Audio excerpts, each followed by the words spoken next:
What is up, you guys? Welcome back to Young Money Investments. Can you believe it? For those of you that have been a part of this channel now for forever, did you think that I was going to be uploading a video today? Probably not, but I have something that is super important, and I have been thinking about coming back to YouTube, really sharing a lot of the educational knowledge, the tools, and everything that I have learned with you guys. I have missed teaching, miss the videos. And today we're going to be talking about some of the two most important critical things that you need to know and understand and do in order to be taking the most out of this correction that we're in right now. Because some of you, your accounts are probably hurting right now. And for those of you that have not been a part of this channel and you're watching this right now, these are the things that you need to do right now before the correction is over. This isn't like the previous videos, you know, we're not gonna have all this fancy editing. There's not gonna be cool intros right now. I just wanna get you the info. So if you have stuck around with me this far, hit that like button, please. Like I said, I'm just getting back into YouTube and creating these videos for you guys. This is going to be super important. So let's get started. This correction, we are currently down roughly a little over 10% right now. And there are a couple reasons why we are very close to the buy zone. And when I say buy zone, what are we buying? We're buying some of our top favorite stocks that we like to swing trade, right? If you are in the mentorship, if you're in my live chat that I do on a daily basis, that I go live with you guys, you already know all these things. But we're going to go in depth on these two important things that you need to kind of understand in order to get the best fill or the best share price on your swing trades. Because let's face it, everybody wants a great deal on Apple. Everybody wants a great deal on Facebook. Everybody wants a little bit of Tesla. Okay, maybe not everybody, right? But everybody wants one of these things. Let's talk about some of the most important things and switch over here to the charts, because that's how we do it. We got to use the charts. So we're switched over here. We are looking at the SPY right now. If you don't know what the SPY is an ETF. The spiders, as you can see up here, is an ETF that covers the S&P 500. So great way to diversify your portfolio if you are wanting to do so. I trade futures. I love futures. We day trade futures every single day in Young Money Investments in the private mentorship. And as you can see, this is the last, is the 4 hour, 180-day chart here. As you can see, this is obviously during COVID, and we have recently pulled back a decent amount. You know, we're talking about, oh, that's not going to work there. We're going to have to delete that line. And like I said, I duplicated it, son of a gun. We're going to switch over here. This is a one take. So I'm going to try to be as quick as possible. But, you know, we're talking about this sell-off here. We've sold off roughly about 10.1%.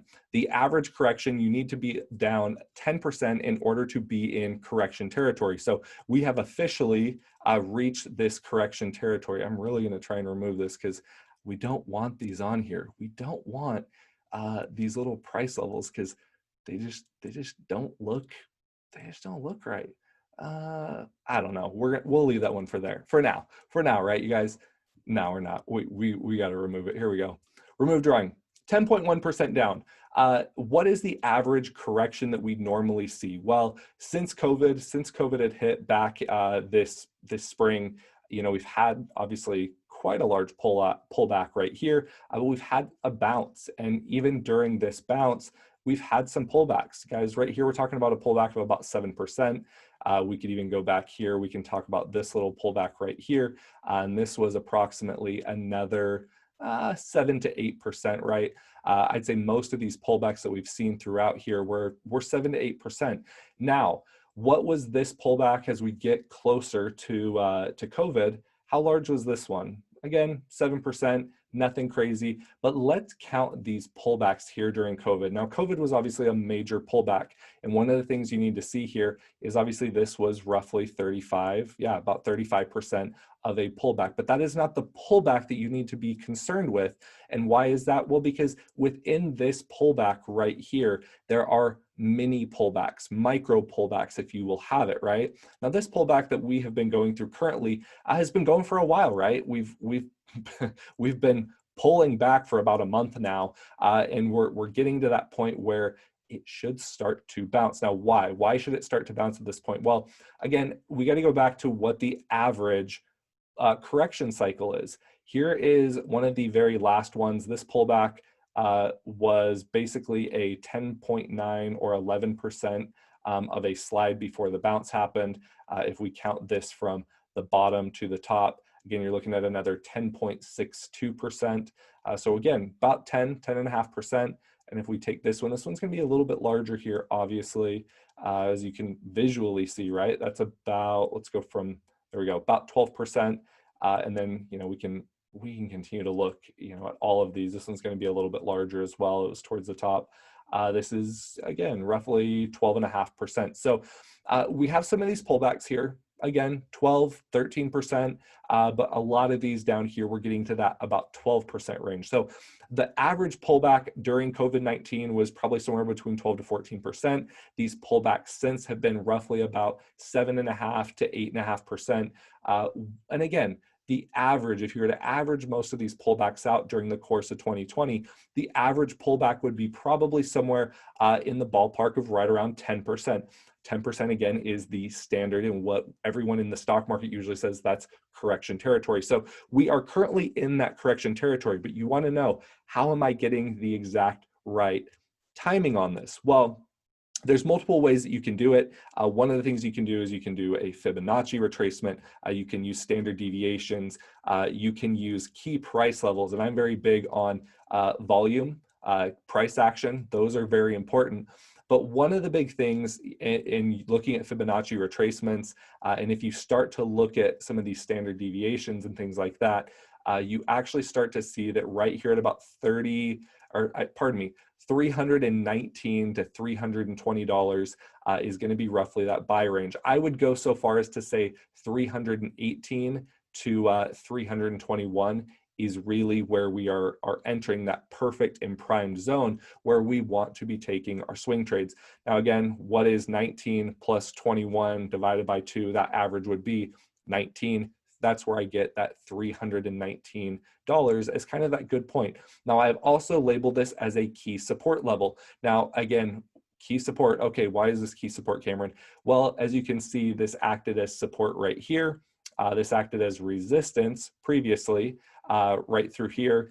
We saw some resistance. While we didn't completely nail 319, this was acting as some resistance. We see it break above, get rejected, come back down. And then as you can see over here, again, we didn't totally nail that. We're talking about this is 313. And could we pull back to 313? Absolutely. This pullback, when I say, 319 is my key price, if we could pull back to 313. I believe that's totally plausible. The 200-day moving average is down here at 310. So anything in this range is possible. But again, you see 319 as key support right through here. And that's, again, one of the big reasons that I believe that this is a great level to be starting to enter. Now, again, you might go, well, if 319 is your number, Cameron, if that's the area, why do it now? Why not just wait?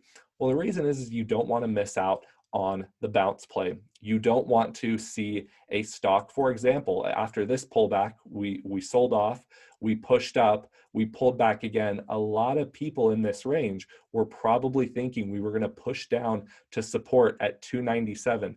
This would be the low. They could $3 more, basically $3 below what their entry or where they wanted to get in is where they would have gotten in. Again, you guys, we're at 322 right now, 322, and we're a couple dollars off, obviously then $3 off from 319.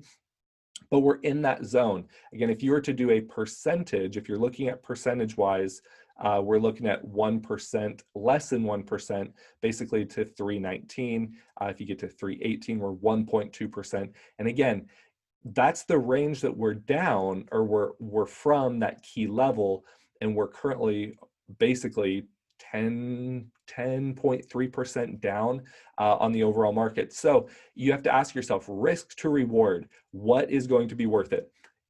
I'm risking maybe 1 to 1.5% tops before you might end up going, okay, I'm going to potentially cut my losses here, or you're going to get in, right? You're going to have a 1.5% risk to reward, and your potential for return is 10 times that, essentially, right? 1 to 10, 10.3 or more, right? So you have to look at your odds again in your swing trade.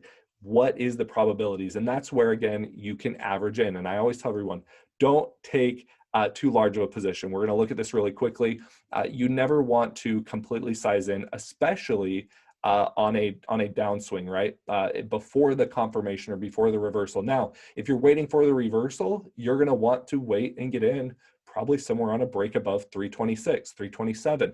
And here you go, Cameron, again, I'm missing out. If I had the opportunity to get in at 318, 319, and I don't get in until, you know, you're telling me don't get in until 327, that's 3% that I'm missing out on.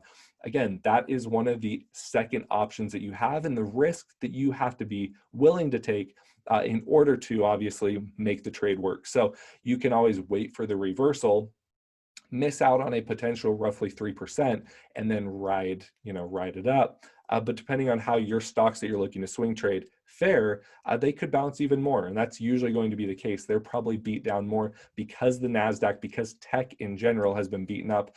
I know a lot of you millennials love buying tech just like I do. That's going to be the case where they're going to rally quicker. But again, you have to play the risk to reward. I like this buy zone. Again, I like the ability. I'm keeping enough off the table that if I want to add a little bit more down here, I can. If we sell off, perfect, I can do that. And so these are the things you need to think about when you're making these trades. Now, last thing, and this is the key to all of this, is volume. Why is volume so important? Well, volume is the reason, and volume is the way that you are going to be able to actually make the move. If there's not volume, there's no opportunity, essentially, right?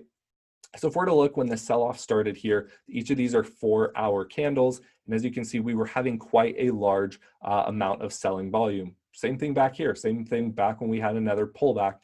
These were some large selling candles. And in fact, today we had another large selling candle.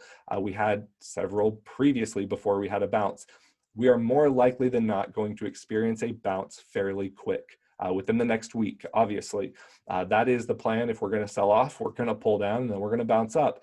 If we do not pull back anymore, we're going to bounce and we're going to start getting more of those green candles. Now, this is what you need to pay attention to on your TD Ameritrade Thinkorswim platform. If you have the ability, if you have the platform, and most people will, you are going to want to have these bars color coded. Now, this is all of the buying and selling, but obviously if the candle closes red, the volume bar is going to be red. If the candle closes green, your volume bar is going to be green, right? So those are just simple things you should know. But the big thing is you're going to want these volume bars when you start to see green. It's got to break this lower threshold down here. And it has to start to offset. You're going to know that the reversal is starting to happen based upon the fact that they are going to start being greater in size than these previous red candles or bars, essentially, right? There is no wick. The other thing, if you'll notice right here, we had 3 red bars in a row, followed by 2 green bars, a red bar, a green bar, 4 red bars. What does this tell us? It tells us obviously that overall over the trend of this time frame, you don't even have to look at the chart. You can just tell based on volume that there are more sellers than buyers in the market. You'll notice there is not a single day in this stretch that we have seen more than 2 green bars, pardon me.